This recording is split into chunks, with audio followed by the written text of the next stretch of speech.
Welcome to FNAF Explained, the show where I explain FNAF. It's not that hard, guys. Okay, but I get it. I mean, you probably have a lot of questions. This is a brand new series, unless for some reason you saw the later episodes before this one, which you probably shouldn't, but whatever. I know what you're wondering. What is this series, and why should I watch it instead of all the game theory episodes on FNAF? Well, FNAF Explained is an idea that I had a little while ago. Actually, it's been a couple months already, but I just wasn't really sure if it was worth doing. Basically, the idea is it's going to be made for two audiences. The first is for people who are new to the series, people who want the story explained to them and want it explained in a way that's quick, understandable, and to the point. Now, let me tell you, those other videos all over the internet explaining FNAF story, they are great, but often they will be outdated. They will often backtrack. MatPat has tons of episodes that are just completely wrong at this point, and he's had to backtrack multiple times. I'm not saying he does a bad job, he does a better job than I do, but I wanted to make a series that is right isn't quite the right word, I don't think. But you know what I mean, right? This is going to be the series where I explain everything to people who are new to the series, but there's another audience that this is for, and that is older FNAF fans. What's here for them, you might be asking? Well, don't worry, I'm not going to make you listen to the entire FNAF timeline again. You probably all know it already by now. What I'm going to do is split each video in this series into two parts. The first is for the new fans who want everything explained to them. The second part of the video is going to be for older fans, and that's going to be where I delve deep into some of the deeper mysteries and hopefully things that haven't really been talked about before in the series. Stuff like unsolved mysteries, stuff like new concepts and ideas, and stuff like going further down in the series and just getting into the nitty-gritty of things. And I think it's going to be interesting for both groups of people. Now, one more thing before we actually begin. Each video is going to be for a different game in the series. I decided to do it this way so that each video builds on the last, just like each game in the series builds on the last. The first video, this one, will be about FNAF 1 and explain the story of FNAF 1. The second will be based on FNAF 2 and build on that, expand on it. And it's something that I'm really excited to share with you guys. So, if you're an older FNAF fan, tell your friends, tell people who might be interested in this story and learning more about it, and I'll do my best to teach you. But, okay, let's get to the video. Cue the intro, please.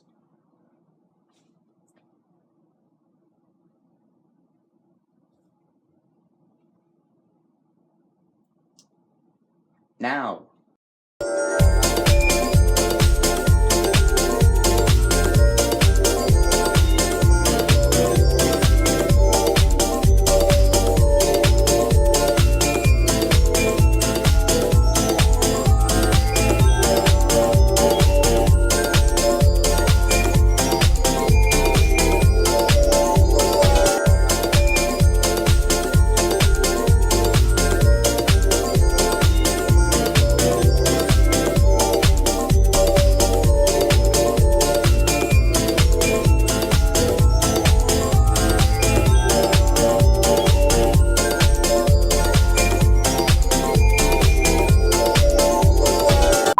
Alright, welcome to FNAF Explained. Today, we're going to be talking about the first game in the series, the one that started it all, FNAF 1. Now, the thing about this game is, it's extremely simple, alright? If you're a bit concerned about getting into the really deep lore of this series, don't worry, we're going to start off real easy. You're gonna, it's gonna be pretty simple. You have nothing to worry about. So, where to begin? You're in an office, a security office, of a restaurant in town called Freddy Fazbear's Pizza. We don't know where this restaurant is at this point. We don't know the history behind it. All we know is there's a restaurant with Chuck E. Cheese-style animatronics called Freddy Fazbear's Pizza. You probably know all this stuff already. You in the game are working as a security guard, and you're watching over the place to make sure nobody breaks in. Although, yeah, that's not going to be the problem you have to deal with, pal. The problem that you have to deal with is that these animatronics roam at night. Now, I'm going to play some pieces of the first phone call you hear in-game. See, on every night in the game you get a phone call teaching you what you need to know about the coming nights. Here's a bit of that phone call. Take it away. Hello? Hello? I wanted to record a message for you to help you get settled in on your first night. Fazbear Entertainment is not responsible for damage to property or person. Upon discovering that damage or death has occurred, a missing person report will be filed within 90 days or as soon as property and premises have been thoroughly cleaned and bleached and the carpets have been replaced. Blah, blah, blah. Now, that might sound bad, I know, but there's really nothing to worry about. The animatronic characters here do get a bit quirky at night, but do I blame them? No. If I were forced to sing those same stupid songs for 20 years and I never got a bath, I'd probably be a bit irritable at night too. They're left in some kind of free roaming mode at night. Something about their servos locking up if they get turned off for too long. They used to be allowed to walk around during the day too, but then there was the bite of 87. These characters, if they happen to see you after hours, probably won't recognize you as a person. They'll most likely see you as a metal endoskeleton without its costume on. Now, since that's against the rules here at Freddy Fazbear's Pizza, they'll probably try to forcefully stuff you inside a Freddy Fazbear suit.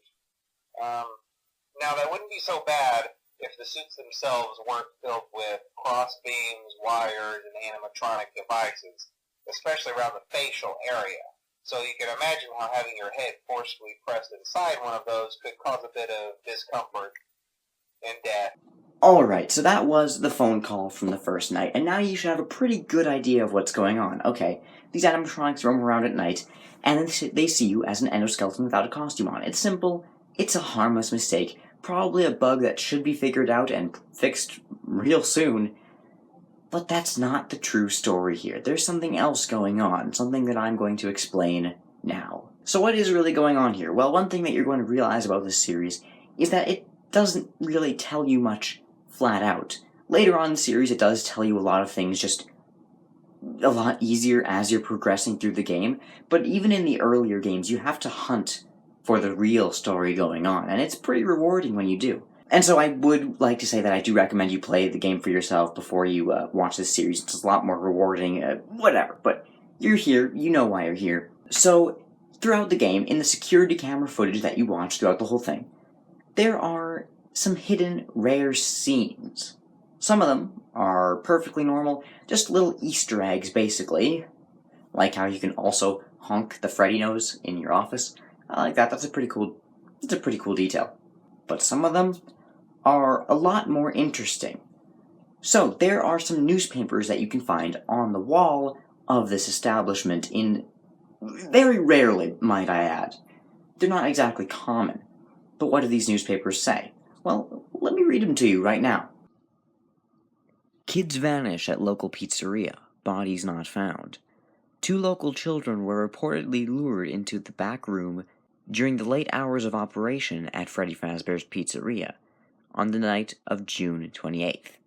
While video surveillance identified the man responsible and led to his capture, the following morning the children themselves were never found and are presumed dead. Police think that the suspect dressed as a company mascot to earn the children's trust. 5 children now reported missing. Suspect convicted. 5 children are now linked to the incident at Freddy Fazbear's Pizza, where a man dressed as a cartoon mascot lured them into a back room. While the suspect has been charged, the bodies themselves were never found. Freddy Fazbear's Pizza has been fighting an uphill battle ever since to convince families to return to the pizzeria. It's a tragedy. Local pizzeria threatened with shutdown over sanitation. Local pizzeria Freddy Fazbear's Pizza has been threatened again with shutdown by the health department over reports of foul odor coming from the much-loved animal mascots. Police were contacted when parents reportedly noticed what appeared to be blood and mucus around the eyes and mouths of the mascots. One parent likened them to reanimated carcasses. Local pizzeria said to close by year's end. After a long struggle to stay in business after the tragedy that took place there many years ago, Freddy Fazbear's Pizza has announced that it will close by year's end. Despite a year-long search for a buyer, companies seem unwilling to be associated with the company. these characters will live on. In the hearts of children, these characters will live on. So yeah, I think that gives us a pretty good idea of what's going on, and it's a lot darker than it may seem at first. But of course, one thing that's to be liked about this series is that it isn't just flat-out gruesome, it has comedy that it mixes in with it to make it, a little more palatable. So it doesn't take a rocket scientist to figure out what happened here. Kids were lured to the back by someone wearing a mascot costume, and don't worry, later on in the series we will find out who this is. They were stuffed into the animatronic suits to be hidden, and after that it seems that the suits were possessed and went full-on haywire. Mostly at night, because at day they're, confined to their spots on the stage. There's a few more mysteries that are in this game, though. It's pretty simple at first. Even that, it's a pretty simple story even up until now, but there's two more things that we have to talk about. First one is It's Me. Now, this is what really got our theorist minds whirring when this whole thing started. See, throughout the game you'll also experience hallucinations with an animatronic face flashing on the screen, or in the cameras even. And even in Pirate Cove, when one of the animatronics, Foxy, leaves, you will see a sign that says, "It's me." What does this phrase mean? That's a very good question, and to be honest, it took us a while to figure out exactly what this means, but we have a pretty good idea now. See, there's two possible explanations here. See, first of all, the main theory that was circulating was that Michael, the person we play as in this game, is the killer. He's the one responsible for all of these events taking place. Pretty interesting. It's them saying it's me, as in, it's me, I'm the one who you killed. Interesting, but not quite accurate. The second theory is that Michael is connected to these kids in a different way. That he's a relative, or maybe a friend. Also an interesting theory, but it's not either one of these, it's both. But I am afraid that I can't exactly answer this question entirely just yet. See, at the time we didn't have full answers, and until we cover some more games in the future, I'm not going to be able to answer it for you either. It'll have to be a cliffhanger for now, but I want you to leave this in your minds, and don't forget about it because it does become incredibly important later on. And I'd say by the second game even, we could probably answer this question. So we'll get to it. I hate to leave it at a cliffhanger, but I think it's best for explaining this story in the long run. I think it'll lead to a lot less confusion later on. Please forgive me. So the second question that we have to talk about here is Golden Freddy. See, in this animatronic pizzeria, you have your main four animatronics. You have Freddy, Bonnie, Chica, Foxy, named after their respective animals. But there's two Freddys. There is another yellow version of Freddy who actually was just originally called Yellow Bear, but fans came up with their own name for him, and that's just his name now. That becomes a pattern for this franchise. We like coming up with the names we like just coming up with the names ourselves, I guess.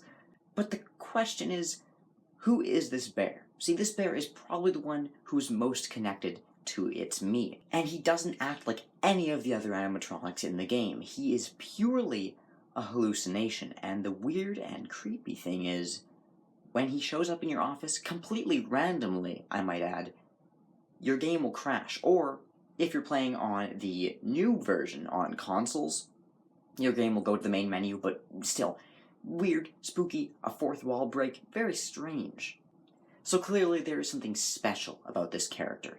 Now, keep in mind, it did say in those newspapers that 5 children were killed. Now, I don't know if you caught that. If you did, kudos to you. But that obviously is cluing into the fact that this animatronic is also haunted, possessed, whatever you want to call it. So why does it act different? Why is it a hallucination instead of a normal animatronic? See, it's revealed later on that Golden Freddy is actually a different type of suit than the others, and that he's actually effectively crippled at the moment. He cannot move, which means his only way of getting to you is through hallucinations. Unfortunately, to elaborate on just what type of suit he is and why it's so important later on, I'm going to have to get to it later on.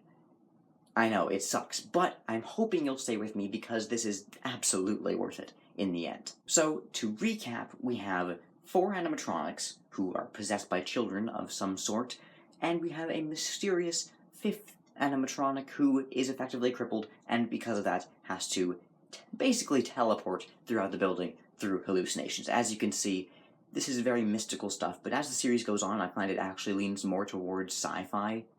And of course, the mystery of it's me. As you can see, there's some dangling threads here, which will absolutely get explained later on, and trust me, it is fascinating.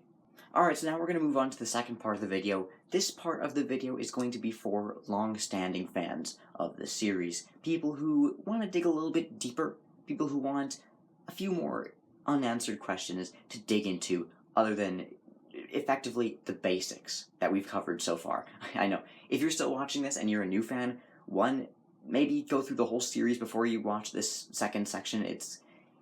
You're going to be more confused, I promise. But two, yeah, that was the basics. You better get used to it.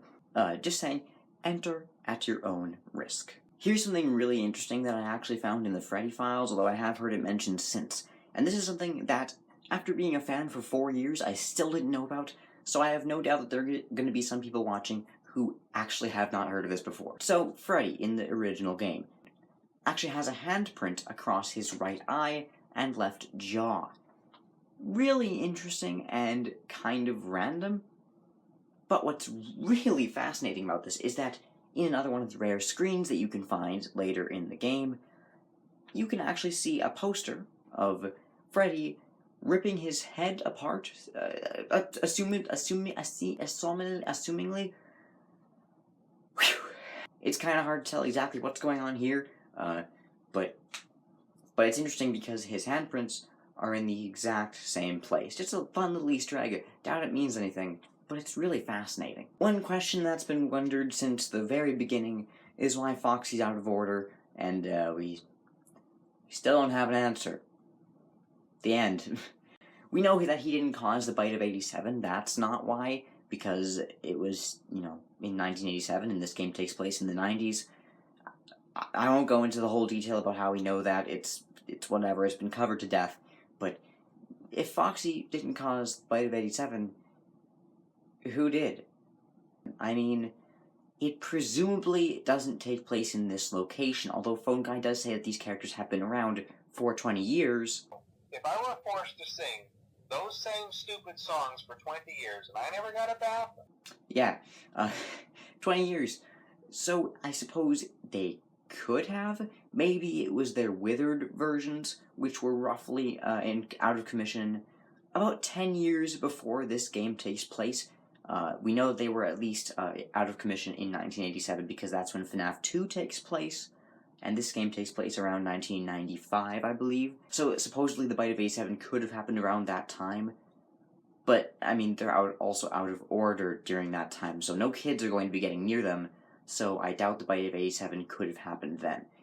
It's all very confusing, and originally I'm sure the bite of 87 was just meant to be a passing reference. Scott made a lot of jokes in this game. It was probably just meant to be that, like, oh, remember that time there was a bite and someone, lost the front of their brain? Ha ha ha, moving on, maybe it was never meant to have any lore attached to it. Regardless, it's really interesting, and I can't help but wonder who it was.